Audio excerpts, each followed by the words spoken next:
Godzilla is now in New York City.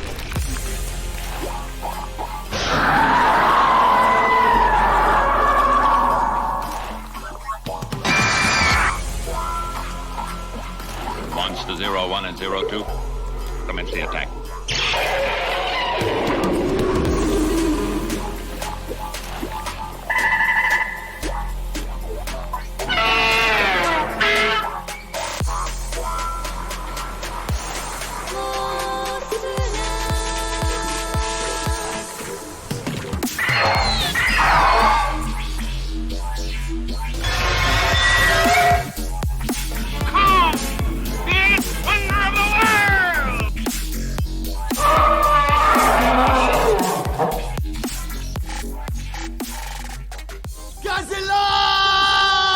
Hello everyone and welcome back to Stomp This Way.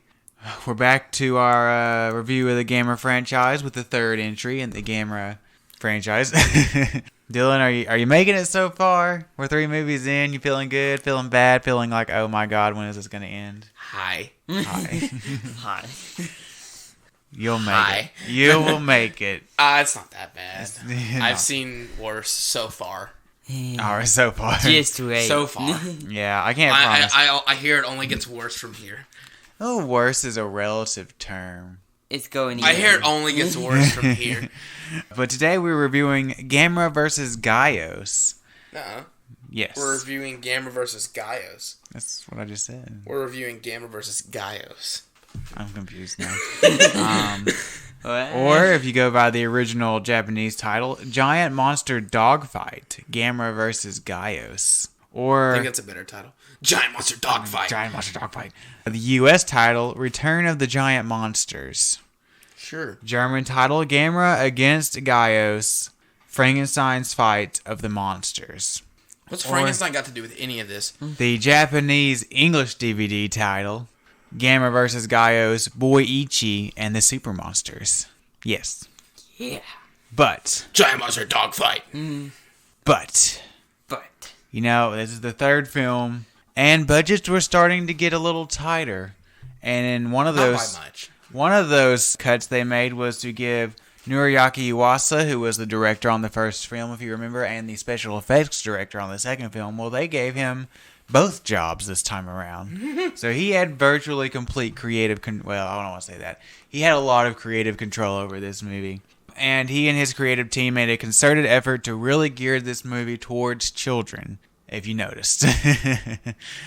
This film was featured twice on Mystery Science Theater 3000. It was released on a double bill with the re-release of a Japanese-Soviet co-production called Little Fugitive. And Ishiro Honda, actually, after he saw the film, sent the screenwriter Nissan Takahashi a New Year's card congratulating him for his work on the film. So he was impressed. And Gyaos would go on to become Gamera's arch nemesis. He's basically the Ghidorah of this franchise. So you'll see him again. He'll be back. Several times. Box office, again, not much box office information available. It was released on March 15th, 1967, and according to one website I found, had a budget of 60 million yen, which if that is accurate, it would be exactly in between the budget of the first film and the second film. So, yeah. Yeah. They only go down from here, folks. But anyway... that is Gamera Super Monster. But we're going to listen to a trailer. We're going to come back. We're going to read off the cast and crew, read off a plot summary, and then we're going to talk about what we thought about the third entry in the Gamera franchise. So, see you in a bit.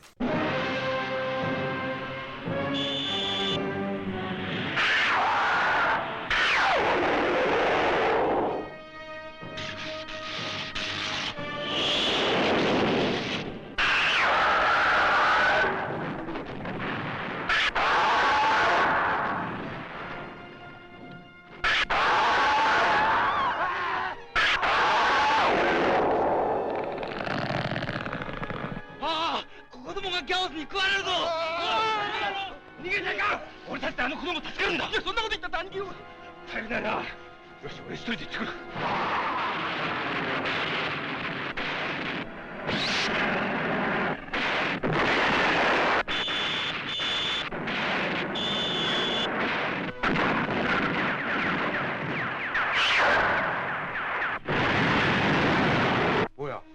きからあの怪獣をギャオスって呼んでるけどなぜだい？僕が名前をつけたんだ。だって鳴き声がギャオって聞こえるもん。まあ、Hったら。あのギャオスの超音波は鉄でも石でもまるで紙のように切り裂いてしまう。あのガメラでもかなわないでしょう。嘘だよ嘘だ。ガメラは世界中で一番強いんだ。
All right, we're back. This film is directed by Noriaki Yuasa, effects by Noriaki Yuasa, written by Nissan Takahashi, music by Tadashi Yamanouchi?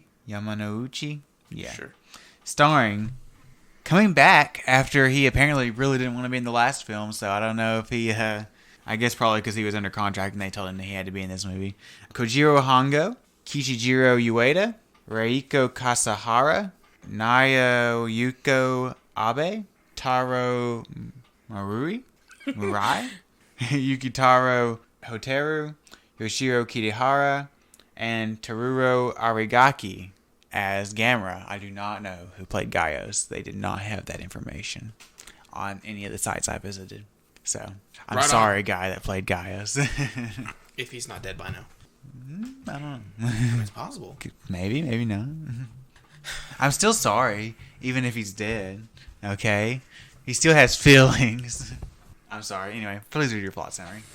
After an eruption at Mount Fudigo, a strange green light is seen flashing on the mountainside. After a strange laser slices a research chopper in half, a reporter goes to the mountain to investigate. At the base of the mountain, he finds the locals protesting against the construction of a new railway that will run through their town. He uses the situation to get up the mountain and meets Ichi, who shows him to the cave with the strange light. But a cave-in leaves Ichi stranded, and the reporter gets eaten by Gyaos, a giant man-eating bat. Gamera arrives to save Ichi, and after a brief fight with Gyaos, he takes the boy to safety. As government officials desperately scramble to find a weakness, Gyaos attacks Nagoya. Fortunately, Gamera arrives and fights the flying monster off.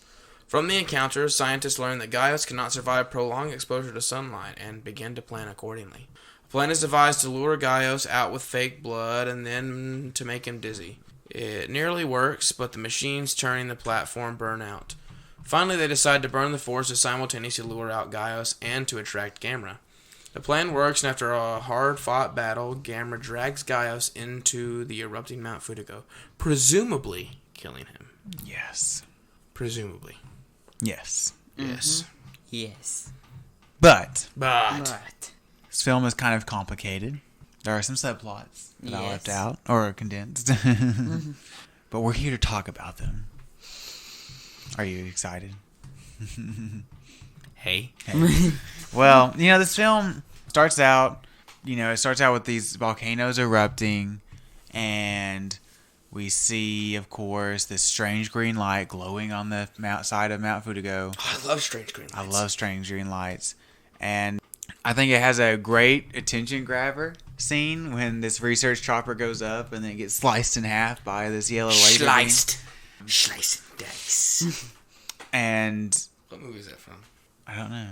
It's like they're characters, and I want to say it's an animated movie that we watched. I don't remember. Anyway, we're getting off track. Anyway, I think this film I think we complained last time that it was pretty kind of poorly paced. There was a long movie, 100 minutes, with limited monster action. I think they fixed a lot of those problems here. We have monsters early and often. I think the pacing for the first part of this movie is decent. I think the first half is really well paced. We have Gyaos at 17 minutes. This movie is 80, what do we say, 87 minutes long. We have Gyaos at 17 minutes. That's when the reporter goes up and he and Ichi see the cave in, and Gyaos eats the reporter, and then Gamera shows up just a couple minutes later, and he and Gyaos have a fight, and he saves this boy. And yeah, then we're introduced to this subplot about, which I think is interesting. We have this subplot about this railroad company trying to buy this village, and build their railway through this village, but the villagers, the first scene we just see them protesting, and we figure it's pretty the typical we don't take our land from us or whatever. But it turns out that the villagers aren't all on the up and up either. Really, they're just holding out just to drive up their property value to try to get the railway to give them more money. Yeah. So it's kind of a who's the worst here, who's worse here. But this is one of those, like a lot of Japanese films. I don't really feel like it has a central character. I feel like Ichi's I guess you'd say the heart of the movie, because he's the one. I guess. Yeah.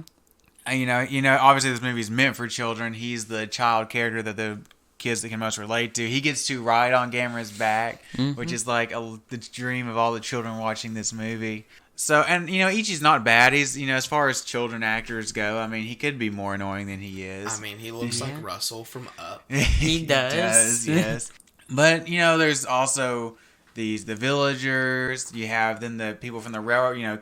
I think the top build is Kojiro Hongo, he's kind of the lead, the foreman, I guess, for the people building this railway. He's the line manager, whatever. He's the manager at the site, and he gets a fair amount of screen time. And then there's a couple of other railway construction workers, like the doofuses, the comic relief of the movie, that get some screen time. And then you also got some scientists. You have Ichi's sister and his grandfather. Your scientists, your military people. Yeah. And like you said, I think the second half of this movie does get bogged down in boardroom sequences. Classic Showa era monster movie stuff right here.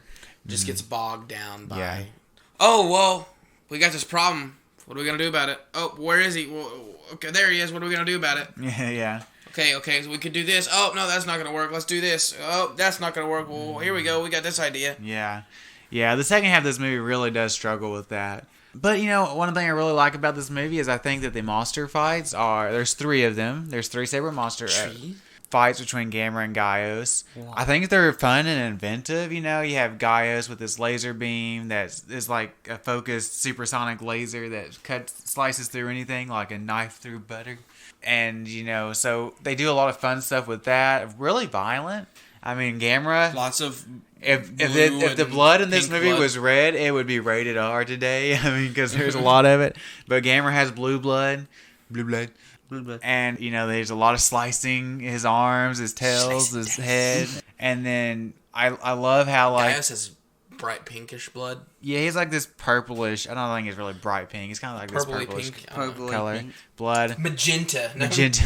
I love, the fun they have with these battles. Like, in the first one when Gamera, uses his tail to, he retracts all of his limbs except for his tail. And he uses it to roll himself down the hill and smack Gyaos. And... the fact that Gyaos doesn't like fire or heat or light, and, that works to Gamera's advantage. And then Gamera is smart and pulls himself in or something like that, and only uses his two back jets and launches himself at Gyaos. Yeah. And the fact that, Gyaos can't turn his head. And so he's like Batman. And the scene where Gamera, again, one of the things I like about these Gamera movies, I think where they're at their best is when they're being goofy, cheesy on purpose. Where Gamera grabs a rock and chunks it in Gaius' mouth to block his laser beam coming out. Stuff like that. I think this movie is really good. And then we actually have this movie's called Giant Monster Dogfight. In the middle battle is literally a dogfight where you have. This franchise's first aerial battle, I guess, where Gamera and Gyaos are fighting in the air, and I think they do a lot of fun stuff with that. And there's more. I mean, this film is still definitely more about Gyaos than it is Gamera, but Gamera has a fair amount of screen time. The fight scenes last longer. I think that final one goes on for a full 10 minutes. Again, a lot of monster screen time, so that helps. It's only 87 minutes, which is, 13 minutes shorter than the last one, so that helps, definitely. But yeah, the human plot, again, I think it's an improvement on last time. I like the concept. Some of the concepts they throw in here, like the whole thing with and I think what should have been more of the focus of the movie, this whole subplot with this railroad company trying to build this railroad through this little village. I like the things going on here with the railway trying to get this railroad built, and then the villagers, like at first you think, oh, they're just trying to save their village, but really they're just trying to drive up their property values, and then you have a conflict within the village because the old grandfather, Ichi's grandfather, who's like the village leader, he's like, no matter what, we're gonna hold firm and we're gonna drive up this property value as high as we can. And then the rest of the villagers, like, they're on board at first, but then they're like, "Why?" Especially once Gyaos shows up. Well, we're not gonna get any money now. We're not gonna get any money. Why don't we just sell it while we can? And then they're afraid then they hear a rumor that the railroad company just decided to build around their village. So then they're mad at the grandfather. I will say one kind of flaw in this subplot is I don't feel like anybody's really like I thought at some point somebody would be like, well, why don't we actually just not sell our village and save our ancestral land? Like, no, everybody wants to sell it. They just are more or less concerned with the money value, which is kind of weird. And they're all happy at the end. Like, you don't see this very often, but they're all happy at the end when they agree to sell their village. Yeah. So that was kind of odd. But yeah, but the movie strays from that subplot too much with this, like I said, especially in the second half with all these boardroom sequences and everything. That make it grind to a halt. Yeah. Oh, yeah. And I think there are too many characters, and no one gets really... I mean, the grandfather, I think, is the one with the big arc. Like, he goes from being like, we're not going to sell until we get the money that we want out of it, to at the end he's like, you know what, I was wrong. We'll take your asking price, or your offered price, and we'll let you have the land. He learns to be less stubborn. Do what you gotta do. Yeah. So, I like, again... I mean, if you're going to be picky, you're like, everybody just conveniently forgot Gamera killed like a ton of people in the first movie. But I really like this scene that he has with Ichi towards the beginning of the movie where he puts him on his back. Saves him, puts him on his back. I like carries him to safety and then tilts over so he can get him on the Ferris wheel. Yeah. Like, Gamera's a good monster. He's a good guy. This is where you're really getting the friend of all children vibe coming. Yeah.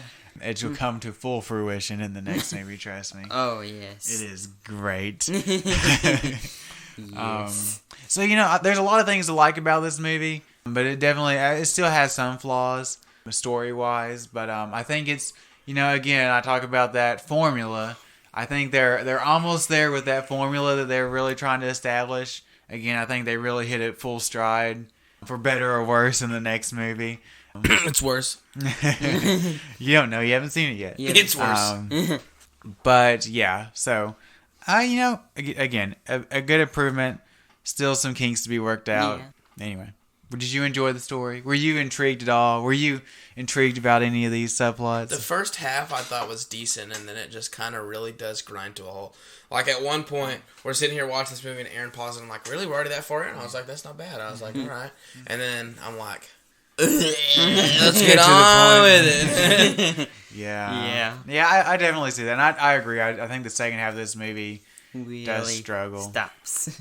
But no, I think it's a lot of fun. I love the way that Gyaos' beam just slices cleanly through things, and then you have the chopper where it splits it's apart, supersonic, and the people are falling out, and then you have the car later, which you complained about it, but I think for this kind of movie, it's a fun scene where half the car falls off and they're trying to drive away, and they're half that's left. It's supersonic.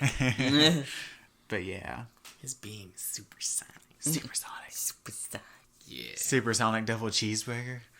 I'm hungry all of a sudden. Good up, we're going to Sonic, boys. Anyway, you want to move on to creature design? Shit. Of course, we start with Gamera. Same basic design as last time around. Pretty much. I still like it. Much similar. His eyes didn't light up yellow this time. I don't think. They weren't as bright this time. I feel like he had more veins in his eyes this time or something. His face and body are essentially the same as they were. His Yeah. jets are still bright blue flames, which is It's cool. cool. Yeah. I like again. I dig his bright blue flame jets. Yeah. Bright blue. Babu. I like. Again, they introduced like the idea of him only using his back two jets, which is what he's probably going to primarily do for the rest of the Showa era, because it's probably cheaper that way. I love that they're willing for him to spurt out so much blue blood in this movie. I mean, kids' movies these days aren't as violent like these are, even if it's just blue blood. I think Gamera Gamera looked pretty cool still. He's pretty cool. good. Gyaos, the new villain, his arch nemesis. I feel like I'm going to be hypocritical here because I complained about the Mutos for having two angular features, two sharp features. But I think, again, this movie's 53 years old. I actually kind of like it on Gyaos here. I think He's like a cross between Rodan and a bat. I think he's supposed to sort of be like a giant bat. He drinks blood. Yeah. I like his supersonic. I think the super. He I mean, doesn't like sunlight. It's kind of a cheesy concept, but I like the supersonic laser. Again, I like the effect of it and the way it just cleanly slices through things.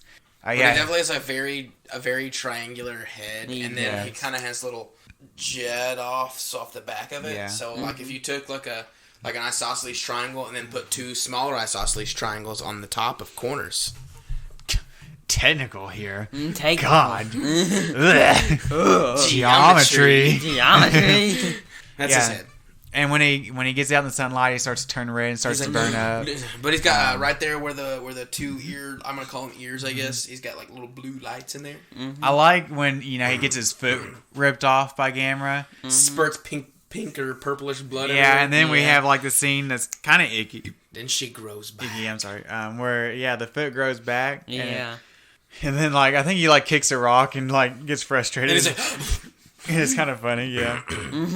But no, I think Gyaos is pretty good. I mean, Yeah. Gyaos is kind of cool. for a cool. gamer, He's got show air large villain. wings. Yeah, and they fold back, and he has his little hands. They actually built a life-size prop for his hand at one point. He's got these hands, and Yeah. He's cool, I guess. he's cool. He's cool.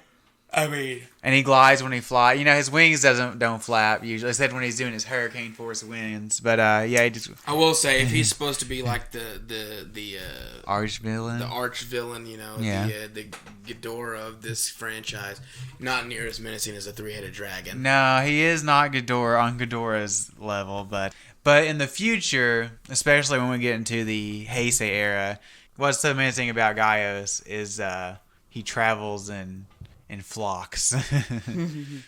So yeah. Yeah. But anyway, Flocks, you say? flocks. Flocks. What are bats? Do bats are they They herds, flocks? they stay in groups. I'm trying to remember what the group of bats is called. They do move in herds.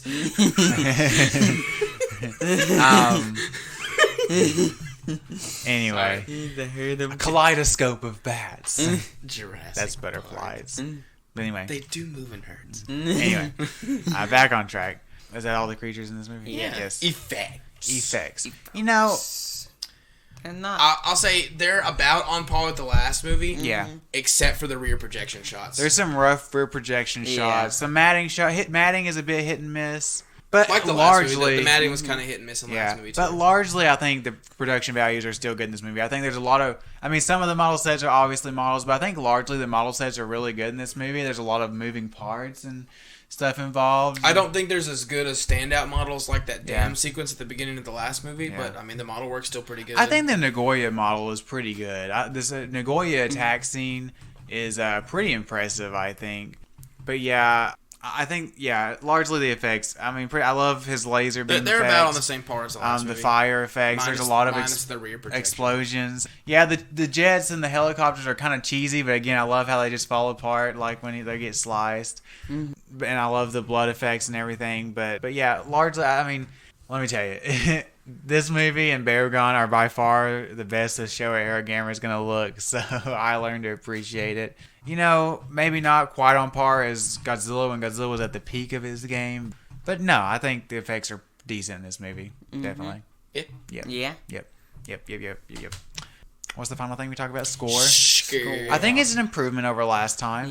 Yeah. I don't think there's a big stand, maybe except for it's not the Gamer March at the end of this movie. It's kind of a precursor to the one we all know and love that I think begins in the next movie. But I think the score, the soundtrack is more varied this time. I think it really matches the film. I think it complements the film well. Yeah, it's not bad. And I think it works. It's still no Showa Godzilla. It's no Ifukube score, that's for sure. But I'll probably put this movie's version of the Gamer March if I can find it as our final track.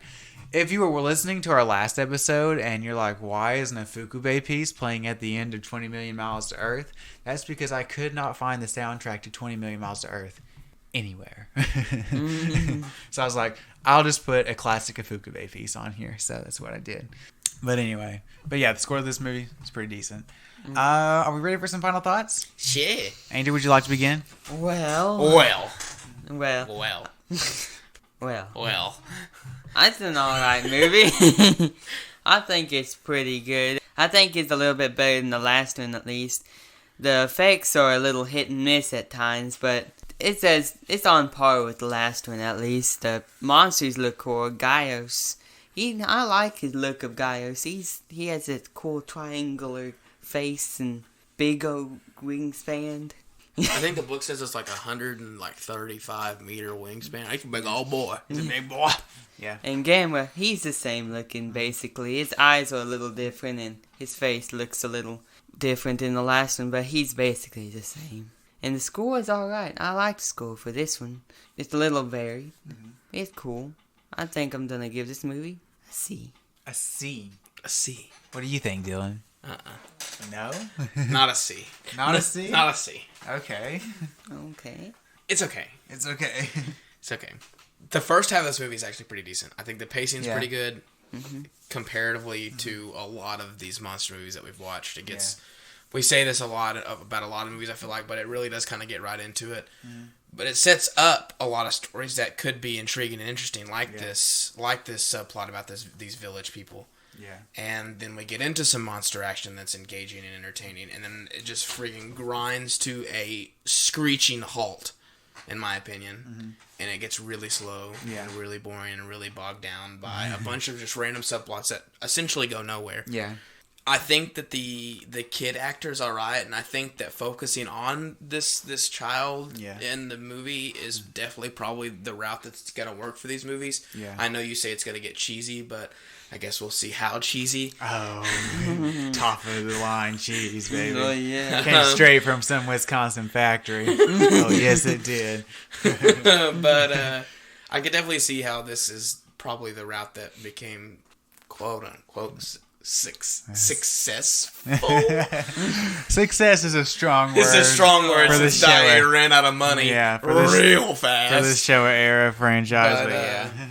I think the story is where this movie really lacks. I think the last one was much more engaging than this film. Didn't drag quite as much. Still kind of had some of the same problems as this one does, but I think that this film definitely slows down a lot more. The creature design's cool though. I still like Gamera. I still think he looks great. Gyaos is pretty cool. I dig the triangular bat head look thing he's got going on. He's kind of dope, and I really like his supersonic laser thing. It's pretty cool how it just slices through stuff. The effects they're about on par with the last movie. Like I said, minus those rear projection shots, I think are probably some of the worst effects in this movie is those rear projection shots. They're a little sketch. Yeah. Very out of focus and blurry, and you can tell that they're dated. This new transfer probably does not help that, but it is what it is. And then the score is not bad. It accompanies the movie for the most part pretty well. I think it fits the tone for the scenes that the pieces of music are in. It's okay. I think the last one's better. I do think the last one's better. Shots fired. That is not the consensus among the fans. I do think the last one is a better film just for pacing in general. Okay. And I think the effects are slightly better in that one. Okay. I'll give this a C-. Well, I think me and you are going to have our first big disagreement in a while. I actually really like this film. It definitely runs a race. I mean, we'll have to revisit the rest of them, obviously, but it's one of my favorite Showa era entries in the Gamera franchise. And mainly, I just think it has a lot of fun. Yes, like we've talked about, the human plot in the second half really gets bogged down in your generic boardroom sequences where the military and the scientists are just sitting around like, oh, we're going to do this and this. Oh, that didn't work. What are we going to do now? But I think where this movie really shines is in the monster fight scenes. Even in that last film, there wasn't a lot of Gamera and Baragon fighting. And even when they did, like, they were pretty generic monster fight scenes. Like, they just kind of got into these wrestling matches, whatever. I think that they actually did a pretty good job in this movie of finding original ways to have Gyaos and Gamera tussle with this supersonic laser beam slicing through Gamera, and then Gamera, like, rolling around in a shell, and the way Gamera uses his jets, and then in the dog fight scene is the Japanese title references. The way that, Gyaos, we didn't talk about it, but he has this fire retardant that he shoots out of his chest, which is a goofy concept, and it puts out Gamera's flames, and so then Gamera falls, and then you have, there's all kinds of ways for them to have a fun battle, and I really appreciate about this movie. And then even the human plot, I think it's, the first half especially is an improvement over last time. We have a child actor, which these movies are obviously geared toward children, so I think they need to have a child actor. He's not bad in this movie. I don't think he's as annoying as some of them will get. I like the scene where Gamera gives him a ride and then lets him off on the Ferris wheel. I really like the concept of this conflict with this village and this railway company. Again, it kind of gets totally dropped in the second half of this movie, which is unfortunate because I think they had a really good idea there. Maybe they needed, maybe a more drama-oriented writer to really flesh it out and bring it to a full circle. But no, I'm gonna give this movie a B. I actually really enjoy this entry in the Gamera franchise. So yeah, Dylan is giving me a funny look like, what are you talking about? I mean, I can agree that the monster action is better in this movie, Yeah. but I think as a whole, the previous movie is slightly better, just from a pacing standpoint. The fact that this movie has a good idea, yes, you're saying it has a good idea of the story. It goes nowhere, literally nowhere. It's essentially pointless. But at least it had the idea, unlike the last one. Yeah.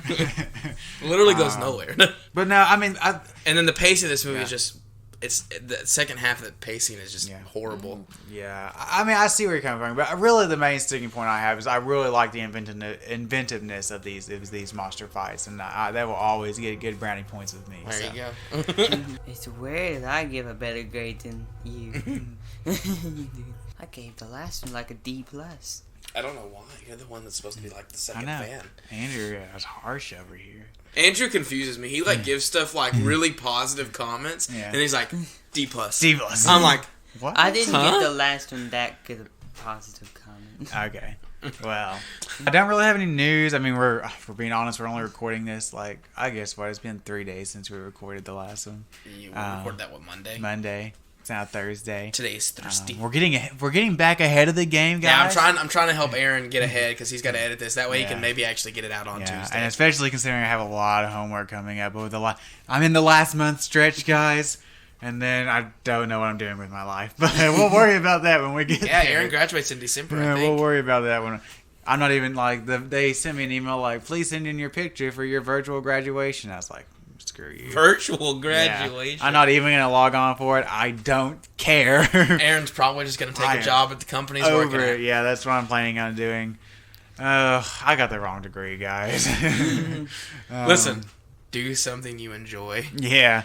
Let me tell you, kids, from Uncle Aaron here, who's about to graduate college with a degree that he hates. Don't let your parents, which my parents weren't really at fault for this. They were supportive of what you originally decided that you wanted to do. Which, for those of you that don't know Aaron originally wanted to go into meteorology, and then he was like, I don't want to be on TV. Well, it wasn't so much, because, I mean, you can get other jobs in meteorology. Yeah. It was just I don't think there are that many jobs available in the meteorology market. And, I mean, looking back on it now, I'm not as passionate about meteorology as I was at that point, so I'm kind of glad I didn't do it. Looking back on it now, I would either do I would probably do, even though I'm super antisocial, so it'd probably be the wrong degree, but I would do some kind of media degree. I love movies, so I'd either do something like that, or... I could see you doing poli-sci. That was the other thing I would probably go back and do poli-sci, because even though it's bad for my blood pressure, I get into some politics. So, takeaway from the story here. Do what something you want to do. Yes. Something that you can enjoy doing. Don't worry about money. Don't do worry something about money. you can enjoy doing on a daily basis. Yeah. Because Aaron's going to hate his life for the next 20 I'm going to years. hate 20. Yeah. 40, 50. No one said you had to stay in that job. I mean, your degree is very broad. Yeah, I got a degree in accounting and finance, a bachelor's in accounting and finance. I could do literally anything in the business world. To run your own business. My problem is I don't like business. Because anyway, we're getting off on a big tangent here. This isn't the Aaron's Life podcast. I need a whole podcast dedicated to my issues. Oh man. Anyway.